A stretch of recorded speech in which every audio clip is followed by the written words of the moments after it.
Hello and welcome back.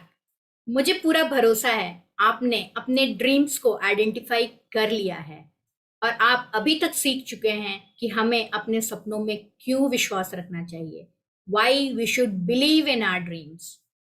जैसा कि मैंने प्रीवियस मॉड्यूल्स में डिस्कस किया है कि why we should believe in our dreams और हमें सॉलिड फाउंडेशन ले करने के लिए क्या करना है। इन दोनों चीज का ध्यान रखते रखते आज जो मैं जिस चीज के बारे में बात करने जा रही हूं वो है आप। जी हाँ, सपनों से मंजिल तक के इस सफर में सबसे इंपॉर्टेंट जो चीज है वो है आप। क्योंकि मैंने पहले ही बता दिया है कि इस सफर में जो हमारी बॉडी है वो एक व्हीकल है और जो ड्रीम्स हैं वो ईंधन है। तो इसमें आपकी बहुत ज्यादा अहमियत है क्योंकि इसी व्हीकल में पूरी ट्रैवल होने जा रही है। तो इस ट्रैवल को करने के लिए सबसे इम्पोर्टेंट चीज जो है वो है आप। तो इस मॉड्यूल में हम सीखेंगे कि हमें अपने आप को प्रायोरिटी क्यों बनाना है। तो आज का टॉपिक है मेक योरसेल्फ प्रायोरिटी। जैसा कि आप स्क्रीन पे देख सकते हैं मैंने यहाँ लिखा है मेक योरसेल्फ प्रायोरिटी। यस, आपको खुद को प्रायोरिटी बनाना है और नीचे मैंने लिखा है यू आर द सेंटर। इसको मैं थोड़ा एक्सप्लेन करूंगी जैसे जैसे हम आगे बढ़ते हैं। तो नेक्स्ट स्लाइड में मैं एक्सप्लेन करूंगी ये सेंटर क्या है। सेंटर के बारे में बात करने के पहले मैं सोलर सिस्टम के बारे में बात करना चाहूंगी। सोलर सिस्टम, यस, इससे हमने स्कूल में कितनी बार पढ़ा है। आप सबको याद होगा कि हमने काफी बार सोलर सिस्टम के बारे में अपने स्कूल में पढ़ा है। तो क्या आप स्कूल के दिनों में वापस जाके रिकॉल कर सकते हैं कि क्या सोलर सिस्टम को बहुत स्पेशल बनाता है। गौर से देखें तो सोलर सिस्टम जो है वो सन और 8 प्लैनेट्स की पूरी फैमिली है जिसमें सन सेंटर में होता है। सौरमंडल के बारे में जब हम बात करते हैं तो सौरमंडल में जो सन है वो सेंटर में होता है और उसके इर्द गिर्द जितने भी प्लैनेट्स हैं यानी जितने भी ग्रह हैं, मरकरी, वीनस, अर्थ, मार्स, जुपिटर, सैटर्न, सब उसके इर्द गिर्द घूमते हैं। जितने भी ग्रह हैं, उल्कापिंड है, क्षुद्र ग्रह हैं, एस्ट्रॉइड्स हैं, मेट्रियोइड्स हैं, सारे उसके इर्द गिर्द चक्कर लगाते हैं और सन जो है वो सेंटर में होता है। तो सेंटर, यहाँ पे सोलर सिस्टम हमें एक सीख देने की कोशिश कर रहा है कि सोलर सिस्टम क्यों इंपॉर्टेंट है। जैसा कि हम देखते हैं सोलर सिस्टम में सन बीच में है और पूरी फैमिली उसके इर्द गिर्द घूम रही है। हमें बस यही करना है, हमें खुद को सेंटर में रखना है ताकि हमारी फैमिली भी हमारे इर्द गिर्द घूमे। और ये तभी पॉसिबल है जब हम अपने आप को प्रायोरिटी बनाएंगे। तो सोलर सिस्टम से हम सीखते हैं कि हमें सन की तरह खुद को, अपने आप को बीच में रखना होगा क्योंकि ये बहुत इंपॉर्टेंट है। हम तभी हेल्प कर पाएंगे लोगों की जब हम पहले खुद की हेल्प करेंगे और खुद की हेल्प नहीं करेंगे तो दूसरों की हेल्प करने लायक ही नहीं रहेंगे। तो क्या आप सोलर सिस्टम में जैसे सन की पोजीशनिंग है, आप अपने लाइफ में अपनी पोजीशनिंग वैसा करने के लिए तैयार हैं? तो चलिए अपने आप को सेंटर में रखिए और अपने आप को प्रायोरिटी बनाइए और आज से यह सोचना और बोलना शुरू कर दीजिए कि yes, I am the most important person in my life.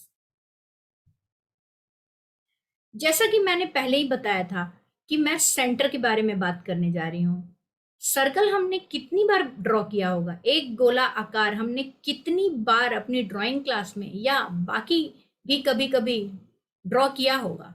पर क्या आप याद कर सकते हैं कि कभी भी उस गोला को जब हम बनाने की कोशिश करते थे वो भी कंपास से, जब हमारी ज्योमेट्री की क्लासेस होती थी, तो क्या नेडल जो बीच में होता था अगर हमने उसको ठीक से सेट नहीं किया है तो क्या सर्कल हम बना पाते थे? याद करिए अपने फर्स्ट ज्योमेट्री क्लास को, जब आप सक्षम ही नहीं थे उस निडल को एक जगह रखने में, बार बार वो सेंटर से खिसक जाया करता था। ऐसे केस में सर्कल ढंग से ड्रॉ हो नहीं पाती थी। एक सर्कल को ड्रॉ करने के लिए भी हमें एक डिफाइंड सेंटर चाहिए होता है क्योंकि जब तक हमारे पास डिफाइंड सेंटर नहीं है वो पूरा अच्छी तरीके से सर्कल का फॉर्म नहीं ले पाता है।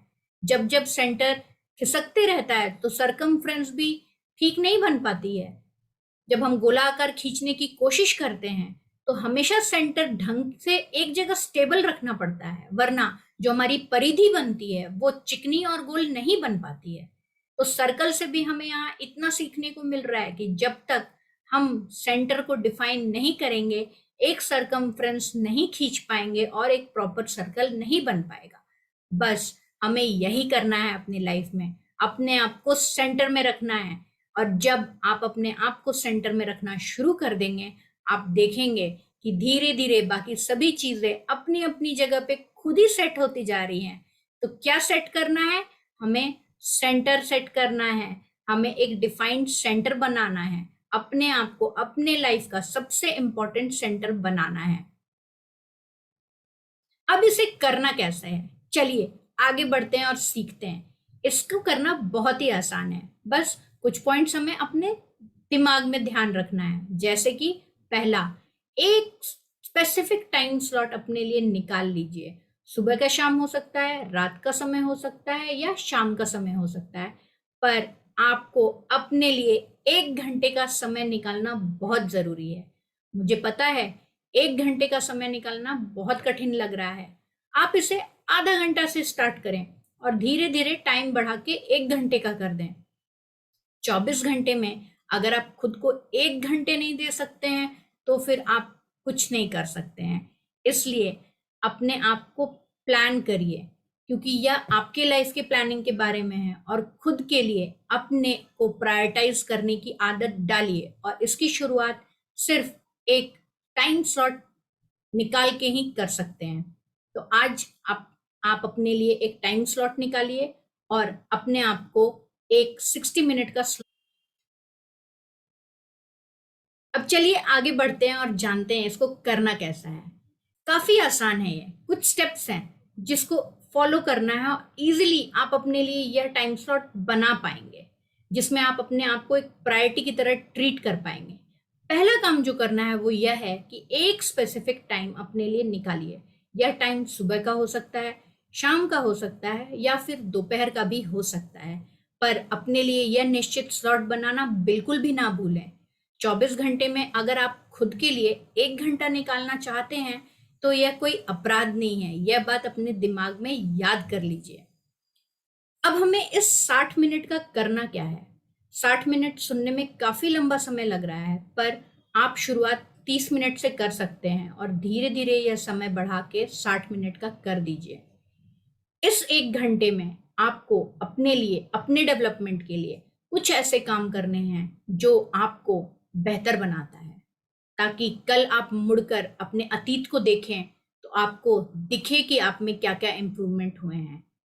यहाँ पे मैं एक कोट बोलना चाहूंगी, वो यह है कि जब आप पलट के देखें तो आपका आज हमेशा आपके बीते हुए कल से बेहतर होना चाहिए।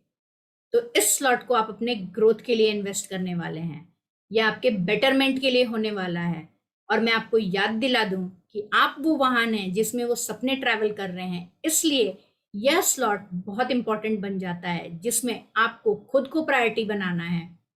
यह कुछ भी हो सकता है, जैसे कि योगा करना, एक्सरसाइज करना, मेडिटेशन करना, कुछ नया स्किल सीखना, कोई किताब पढ़ना, या कुछ प्रैक्टिस करना। बट हमेशा याद रखिए ये आपके डेवलपमेंट के लिए होना चाहिए। यह नहीं कि आपने 1 घंटे का समय निकाला और उस समय को कोई सॉन्ग सुनने में या कोई मूवी देखने में बर्बाद कर दिया।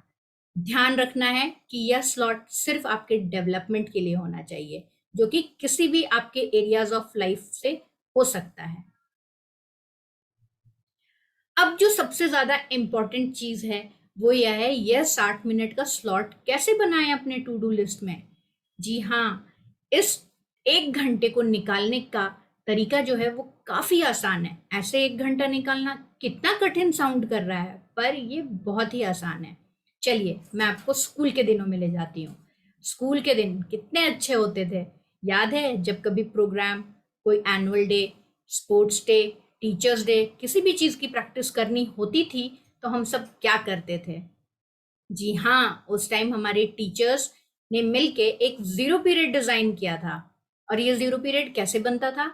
स्कूल के बाद रुकने की जरूरत नहीं होती थी। उन्हीं 6 घंटों में मैडम बड़ी सरलता से एक जीरो पीरियड निकाल दिया करती थी। और इसको करना कितना आसान था। ज्यादातर 6 घंटे में 40 मिनट की क्लासेस होती थी और 8 क्लासेस होती थी। इस तरीके से जो हमारा टाइम था वो 360 मिनट का होता था पूरे स्कूल का, 8 बजे से 2 बजे तक। लेकिन क्लासेस का जो टाइम था वो 40 मिनट का था और ऐसी 8 क्लासेस हुआ करती थी जिसमें हमारे 320 मिनट निकल जाया करते थे। और बाकी की जो 40 मिनट थे वो सुबह की असेंबली, शॉर्ट ब्रेक और लॉन्ग ब्रेक में चले जाते थे। पर जब भी कोई प्रोग्राम आया करता तो मैडम क्या करती थी, मैडम जो 40 मिनट की क्लासेस होती थी उसको छोटा करके 35 मिनट का बना देती थी। और इसी चक्कर में 8 क्लासेस में से जब 5-5 मिनट ले लिए जाते थे तो 40 मिनट का एक जीरो पीरियड तैयार हो जाता था जिसमें हम जो भी इवेंट होता था उसकी वो प्रैक्टिस करते थे और अपनी तैयारी पूरी कर लेते थे। हमें स्कूल के बाद रुकने की कोई जरूरत नहीं होती थी और हम बड़ी ही सरलता से सारा काम कंप्लीट करते थे। बस यही चीज हमें अपनी लाइफ में दोबारा लेके आना है।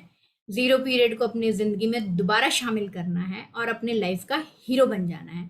अब इस जीरो पीरियड में आप क्या करेंगे? स्कूल के दिनों में तो हम 5-5 मिनट कम कर दिया करते थे, हमारे जो भी क्लासेस होती थी उसमें से 5 मिनट निकाल लिया करते थे। पर रियल लाइफ में जब हम टू डू लिस्ट बनाते हैं अपने दिन को प्लान करने के लिए, तो हर कार्य को करने के लिए जो समय दिया है उसको हम जल्दी करने की कोशिश करेंगे और 5 मिनट हर स्लॉट में से निकाल के अपने लिए एक जीरो पीरियड बना लेंगे। है ना ये आसान? तो चलिए अपनी टू डू लिस्ट निकालिए और देखिए आपने कौन कौन से काम को जॉट डाउन कर रखा है और उनको अगर आप आधे घंटे में करते हैं तो 25 मिनट में करने की कोशिश करें और निकल गया ना 5 मिनट खुद के लिए। ऐसे ही छोटे छोटे 5 मिनट जब आप पूरे 12 घंटे में से निकालेंगे तो आपके पास काफी टाइम आ जाएगा और आपका जीरो पीरियड बड़ी ही आसानी से तैयार हो जाएगा। तो कौन नहीं बनना चाहता है अपने लाइफ का नायक? तो इस जीरो पीरियड को वेलकम कीजिए और अपने लाइफ के हीरो बनिए। आगे बढ़ते हैं और यहाँ मैं आपको एक रिमाइंडर देती हूँ कि आपको क्या क्या चीजें याद रखनी है। कुछ चीजें जो बहुत इंपॉर्टेंट है जो हमें याद रखनी है वो है, पहला कि आप अपने जिंदगी के सबसे इंपॉर्टेंट प्रोजेक्ट हैं। यस, आपने सही सुना, you are the most important project of your life.